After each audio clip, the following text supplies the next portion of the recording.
pushing the boundaries of expectations, and rewriting the rules of adventure are the reasons we get up in the morning. This is a way of life, a huge and growing community of explorers and adventurers, leading the way, blazing new trails, and raising the bar. We share your hunger for a life without limits, and we know you'll stop at nothing to get there. Greetings and welcome back, KB Creatives. I'm Stephen Kenyon. So glad you could join us for another adventure of manifesting abundance. Email address, kineticbelief@stephenkenyon.com. StephenKenyon.com is the website. You know, there is you. There's your life, your perspective for all things, and then there is the collective consciousness. One leads to abundance in all things, and the other, well, just look around and you can see where it leads. Today, we're going to explore Between Two Worlds. Miss Maggie, hello. Hello. How are you today? I'm between two worlds. Yeah? Yeah. Are you doing well? I'm doing so good. I feel energized, excited. Yeah. You look great. I feel focused. As always. I should probably stop saying you always look great. No, don't ever stop. Don't stop that. Okay, No. well, how's this? What stirs your soul? Art, creativity.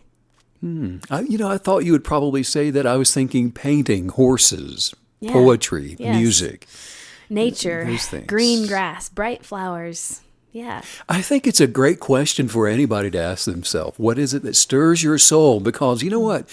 It's the thought of those timeless things when captured in the moment of now that connects us to the stirred soul. Because you can just have a thought for those things and never act on it. Yeah. And it's really just a stirring thought. But the soul is stirred when we bring those things into the moment. For example, if you like poetry, there's a thought of it, but then there's an actual practice of it. Find a quiet place, a peaceful place, and go there and write some poetry. Yeah. And I can see how that, it actually is almost like a salve to your soul. It's not, you're not just considering it. It's the act of participating in it. I like that. It's one thing to have a photograph of a horse magnetized to your refrigerator or within a picture frame in your bedroom, but then there's a whole nother thing to go and get on the back of a horse and spend a sunny afternoon riding through the fall leaves of a forest. See ya. I'm out of here. What stirs the soul? Anyway, just an interesting question to kind of kick off today's love podcast. Between Two Worlds, that's what we're going to be talking about today. And, you've heard the Shakespearean expression, all the world is a stage. Yes. Well, in the theater, characters light up the stage in the portrayal of almost everything imaginable. I mean, we like going to Broadway and have certainly enjoyed a lot of the productions in the past. And I guess it's going to reopen next summer, maybe they're saying something like that. Yeah. I think it's going to come down to local communities putting on shows for people. Yeah, even that. But when it will eventually return, right? Yes. It'll come back to that. Think about it. Halloween is coming up. Costumes are going to transform millions of people around the world into, well, something else. And what are you going as? And where are you going? Gosh. If you could go, what would you go as? I guess I'm staying in as a person by the fire. Yeah, well, if you could go, what would you go as? I don't know. Something really extravagantly over the top and feminine, like Cleopatra or something. Elsa. No. Oh, that's your niece. Yeah. Why wouldn't you go as Elsa? Because I just said Cleopatra. Oh, okay. Cleopatra. I can see that. Have you ever gone as Cleopatra? You ever gone as Cleopatra? No, but I think the makeup looks really fun. I've always thought of you as a makeup artist. You're really, really good at that. That would be anyway. a fun one, yeah. Cleopatra. Yeah, the costumes, that looks fun. It is cool. I was the Tin Man in a stage production of The Wizard of Oz. That's a lot of makeup. Speaking Talk of makeup. about makeup. Goodness. The original guy, I think he got sick from the amount of metal alloy in the makeup, actually in the Lead movie. or something. And they had to replace him with somebody else or Gosh, something. are you serious? Yeah. There wasn't. awful. I don't think there was any lead in my makeup, but there was a lot of whatever it was. And each night after the show was over, the cast would meet the audience out in the lobby. Yeah. And when you would come, if you were out in the lobby, there was no mistaking as to who was from the Wizard of Oz production and who wasn't. Of all the people standing around in the lobby, it was obvious well, you must have been Dorothy. Or, were you the Tin Man? Were you standing there in like plain clothes but with a silver face? No. I was full costume. Holding my axe. Oh, I love it. And the whole deal. And the Scarecrow had straw sticking out from his sleeves and his pants. And the Cowardly Lion, well, he had a tail. Not the normal thing. So you could tell who was who. Yeah. Dorothy was the girl with the braids and the plaid dress. Everybody knew without any doubt who was from the cast of characters. And so if someone walked around the corner into the lobby, they didn't have to ask if someone had been in The Wizard of Oz. Very clear. Very obvious. I had an oil can funnel for a hat, a tin chest, the whole deal. People knew by the way that we looked and how we were dressed that we were all from The Wizard of Oz. Yeah. Not to mention they had just watched us on stage for a couple of hours. You'd have to be pretty dense there to miss that, Perhaps. right? Well, so the question for our listeners today, what about you? Do you stand out among the collective as a perfect image of what you imagine yourself to be? If strangers met you on the street, would there be enough evidence about you that stands out from the rest of the collective for them to know that you're living a different kind of life? Wow, great analogy. Isn't that it? There should be enough evidence about us because we're using our imaginations differently, so much so that we stand out from the crowd. Yes, and I don't mean stand out in some sort of demonstrative way either. You don't need a tail following you around or carrying an axe in your hand with silver makeup Face all over paint. it all. Yeah, no. Not that you can't. Not that you can't, but that's not what we're talking about. Kinetic believers who are imagining their desires as having already come to pass are grateful for what they imagine to see. And they carry themselves differently than others. I mean, they're full of joy and happiness. They are the ones that are void of any discernible doubt. They don't ever seem to have any kind of worry, or they don't communicate any kind of fear. And they have this grateful attitude for attracting abundance and good health into their lives. KB creators are sojourners in this world, and they are not habitually of the collective, following the swarm to and from the hive. I like that. Every human creative experiencing their genius of purpose sets themselves apart from the collective and its standards of thought. What would be a good example of a KB creative that is set apart from that collective? This is going to be someone who's living their life through the daily practice of meditating to see their life unfold from that highest viewpoint. I've finished a session with my journal. I've imagined my good health. I've got abundance of ideas that are pouring in for prospering. My relationships are working. How am I now emerging into the day? When something like a pandemic begins to move throughout the world, you should be living like no one else. Yeah. We should look different, speak differently, think differently to manifest into our lives those things that are different. Right. Turn on the TV or just listen to others talk for a few minutes and you're going to find out just how the collective believes. And as a result, you'll discover that, like water, the collective by default seeks the lowest level of discourse, the lowest level for worry and doubt and fear. The focus for most people, their conversations are negative and they're fearful and they're doubtful, worrisome, they're grumbling and they're complaining, but not the kinetic belief creative who's masterfully and willfully constructing their lives. No, we work at having a different kind of focus in our lives with positive exchanges with each other and on the phone and on the street, wherever we are. And we are hopeful and optimistic, edifying, and we have, encouraging relationships one with the other. And as such, we just stand out. That can be tough, if we're running with the wrong crowd. I mean, for example, I went to college at Chapel Hill and gosh, talk about being surrounded by people with a different focus. I felt like I was from a different planet. Well, maybe you are. Yeah, knowing that we're vastly different, and in your case, let's say you're from planet X. Well, that's the first step, knowing that you just don't feel like you fit in. Right. And then giving yourself permission to become what is different. To embrace your genius of purpose, that is the next step. First, it's the realization, and then it's the stepping into what you've realized. Right. So, for example, you know what? When we talk, I mean, we're positive. We're positive with each other. We're optimistic. We are encouraging with family, with anybody else we're having a conversation with. We're complimentary, we're hopeful, and we're honest in those things. We're not faking compliments just to brown nose. No, it's looking for the authentic, and we are encouraging that with other people and each other. When others are negative, instead of jumping into the conversation, to match their judgmental pessimism, to match those energetics, like most do, regardless of how tempting it may be, we suggest the opposite. Kind of like George from Seinfeld. We just do the opposite. We imagine to construct the life advancing perspective of the flourishing state of consciousness. When others are suspicious of someone, for example, we choose to believe the best. Right. And when others are talking about, how they're afraid of contracting COVID, well, we talk about how we know that we're healed and protected and that our immune system is strong and it's resilient. When people talk about negative things and they're fearful about maybe losing their job, well, we're believing for a promotion and a raise.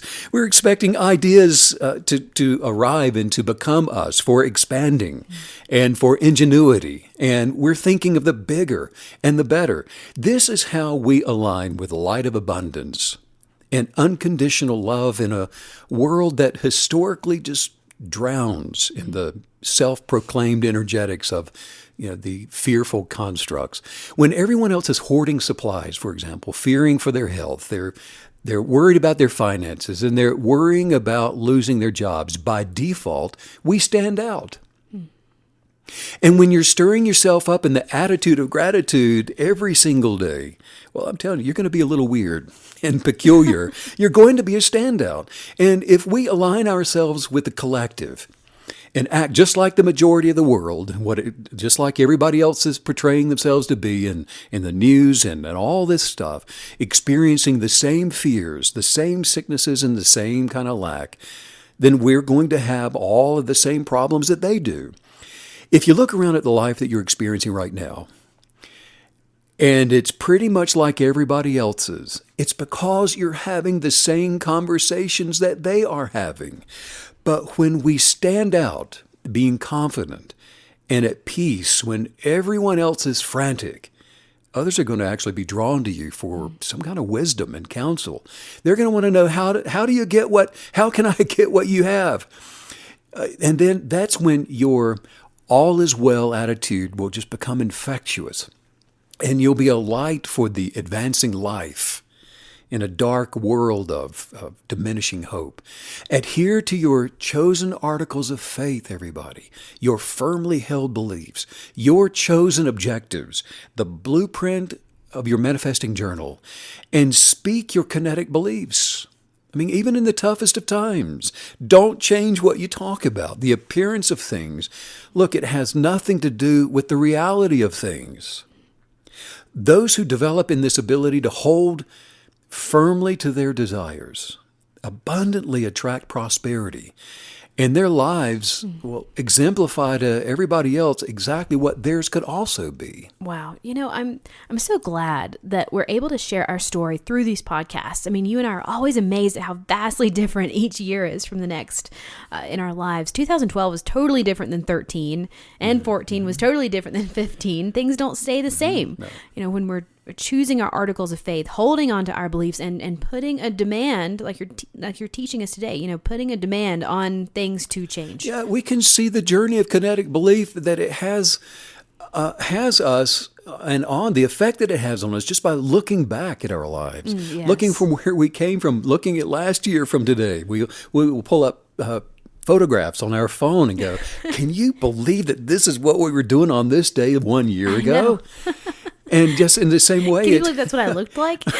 Right. What's going on? Yes, I can.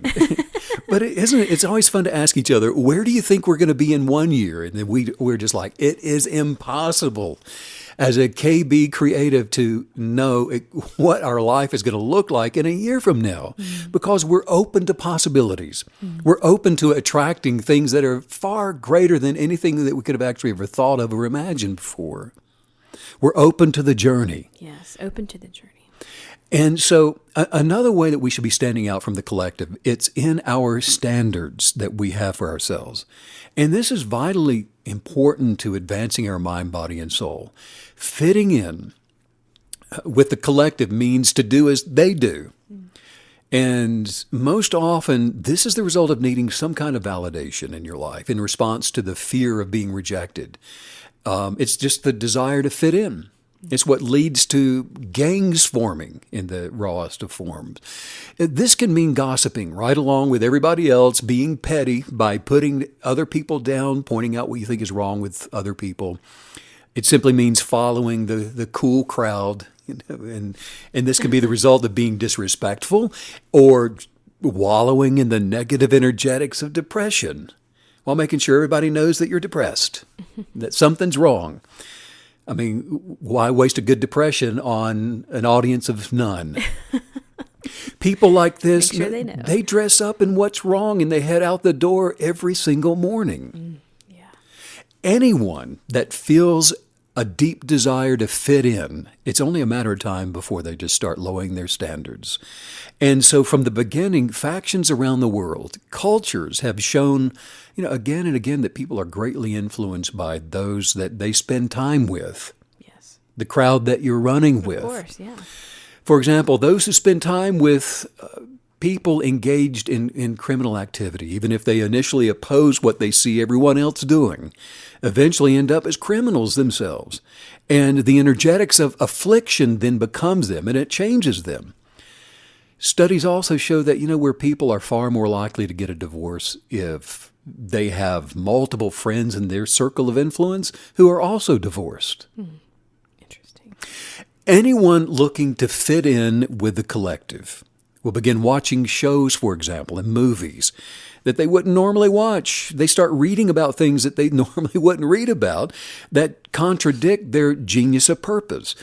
If you are not centered within an unconditional love for others and the acceptance for things as they are, while maintaining an insistence that you become who you were created to become, then imaginations can even produce thoughts of self-condemnation and even further convince you that, your beliefs could even constitute some kind of form of hate, prejudices, and that your beliefs are not even inclusive of all other people. And you start believing this about yourself. If we have to compromise our kinetic beliefs in order to fit in with any particular group of people, then we're in the wrong company of other people. Yes. And it is not a place where we want to belong. We do not belong to the collective. We are part of the individualistic collective, a group of individuals forming a collective. It's a group of creative creators who are just alike in their diversity. I love that. We belong to the expanding, advancing part of human consciousness. It is so easy to be in the wrong company, isn't it? But what about, let's say you have to work with a group of people that you just know are not good for you? How do you choose that? You ever been there before? Yes, many times. It's off to work you go. Yeah. And you just dread getting down there. Well, right? you do feel stuck. You feel stuck in that situation because you think, well, I need this job. I have heard this complaint so often in my own life counseling. And remember, we are in this world, but not of it. We operate within society while we are aligning ourselves with our forward thinking for our expectations. In other words, it's within the unique that we will find our standard of expressive living, which exists for the abundance of our success and for our happiness. We were created to be in this world. You were created, to go into function with other people doing whatever it is that they're doing. And they've got their own thoughts, their own ideas, their own way of doing things. That is a fact of this life. And so we're part of that world as an expression of becoming, where we express our own selves and our own identity for becoming more. But here's the deal. We are not conformed and should not allow ourselves to become conformed to the collective way of thought and therefore lost to its dragnets of a likeness, if you will. This means that even though we are part of humanity as it works through its natural experience and all of its systems of control, we're not going to act emotionally and expectantly the way that the negative collective acts or speaks. Right. This takes work. Yeah. No one ever said that it's supposed to be easy. And so this requires the conscious effort to maintain our genius of purpose, those standards.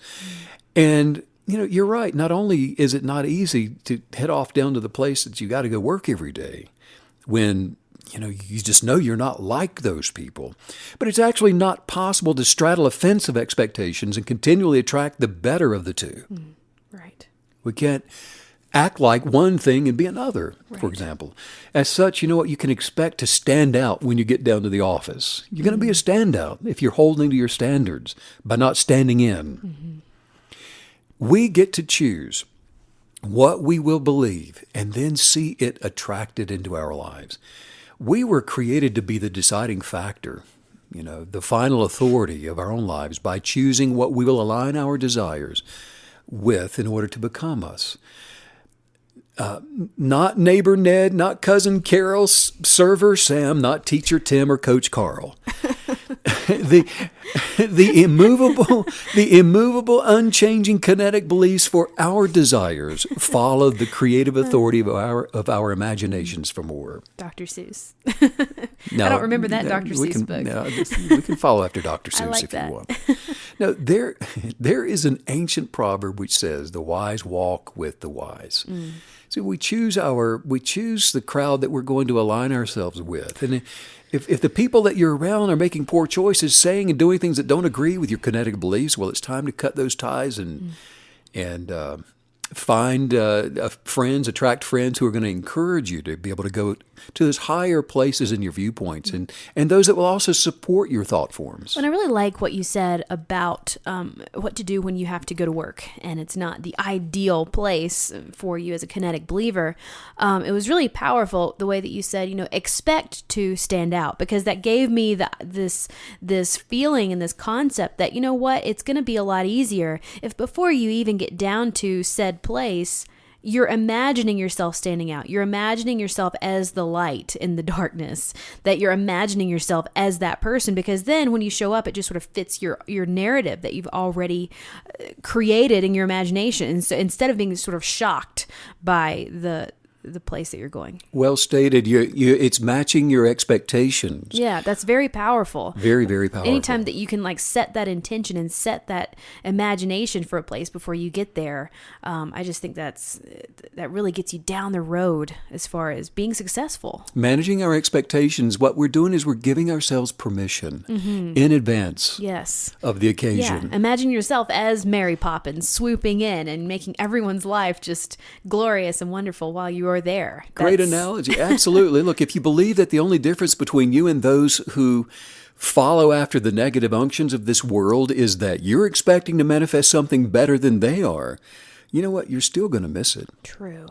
That's true. Being able to center ourselves within the place of peace, between thoughts, and imaginatively within our genius of purpose, that still isn't enough. We have to know that we have been created in the image of light, love, joy, happiness, abundance, health, and the expanding life experience itself. Otherwise, we're just going to accept things that are less than that. So it sounds like this is fully an identity thing. Knowing who we are created in the image of light, love, joy, all those things. So if we're not those things, then we're not being authentic to who we were created to be, to that original identity. Yes, one way we should stand out and look different from the collective is in our results, especially during difficult times, like the ongoing pandemic. Yes. That's because we don't live under the dominion of the collective expectation anymore. We are not subject to the circumstances. The circumstances are subject to us. Right. That means that we can be side by side in the exact same situation with someone who's following the crowd through the lens of negative observations, and they're going to have a completely different experience than we will. Have you ever stopped to watch the moonrise or the sunset, and you were struck by the awe of that experience, while someone you have been standing there with, well, they could have cared less. Yeah. Right. I mean, they just didn't care. Right. And I remember one time we were looking at this gorgeous, beautiful, hundreds of years old oak tree down near Charleston, South Carolina. Yes, the angel oak. The angel oak, and it just stirred us both to the soul. And we were there with another couple that they just didn't care. I think at one point, one of them even said, "It's a tree." It's just a tree. It's amazing, Wow. isn't it? Perspective. It was all perspective, but look, the universe as it is was created. You, as you are within the universe, arrange what you choose to create. You see from a different perspective, and things have a different meaning to you according to how you've stirred up your own expectations for life. Yes. Wow. 1,000 may be laid off from work, but you can be promoted. 1,000 may contract an illness, but you can be healthy and protected. 1,000 may be troubled by troubles, but you can continue to stand through every test of time while enjoying your best life. Yes. As long as we stay out of the negative energetics of worry and doubt and fear and all those things, the gratitude for whatever we choose to be, that's what lifts us up over the troubles of the world and whatever they may appear to be. It's with the practice of kinetic belief for our best life that we don't just survive when things appear to be hard. We actually thrive. Talk about being a standout. Wow. It's very peculiar to see someone thriving in the midst of famine. Oscar Wilde, actually, he put it pretty simply when he said, "Be yourself. Everyone else is taken." He's the best. Isn't that good? Yeah. Well, let's work on some highest viewpoint affirmations, and let's just go to that highest place to look down on our lives, to attract and pull us up to the place we expect ourselves to be. Just take us there. Just say this out loud. Say, "I am one of a kind. I'm one of a kind. I'm unique. I am unique. And expressively beautiful. And expressively beautiful. I'm full of originality. I'm full of originality. And I must be. And I must be. Who I am. Who I am. I am safe. I'm safe. Being who I am. Being who I am. I'm exceptional. I'm exceptional. As me. As me. And I approve of me. And I approve of me. My presence on this earth. My presence on this earth. Especially my deep presence. Especially my deep presence. Advances all that I am. Advances all that I am. My value isn't something I need to prove. My value is not something I need to prove. It's just who I am. It's just who I am. I'm so beautiful. I'm so beautiful. When I'm being true to who I am. When I'm being true to who I am. I've made it this far. I've made it this far. And the best is yet to come. And the best is yet to come. I can become anything I choose. I can become anything I choose. And I choose to be me. And I choose to be me. I measure my best life. I measure my best life. By how loving and present I can be. By how loving and present I can be. My value is immeasurable. My value is immeasurable. I am thrilled. I am thrilled. Exuberant. Exuberant. Happy. Happy. Joyous. Joyous. Healthy. Healthy. I'm loved. I am loved. And I'm enjoying. The journey of me. The journey of me. Wow. This was awesome. I love it. I feel like I have this whole new perspective already on who I am and where I'm going and who I'm going to be when I get there. Between two worlds, and now we've got the perspective to recognize the difference. Yes, exactly. Oh, thank you so much for all the wisdom today, Steve. And also, if you want to check out the guided journal, you can do that at stephencanning.com. And be sure to keep checking back on the website and sign up for any notifications for the newsletter there, because we are launching some new exciting products in the month of November. More to come on that. Sending out much love, light, joy, happiness, abundance, prosperity, Yes. great health, even a dance in the rain, Yes. should it be required. All the good vibes. All the KB creators all over the world. Thanks as usual, Steve, for all the wisdom. Bye.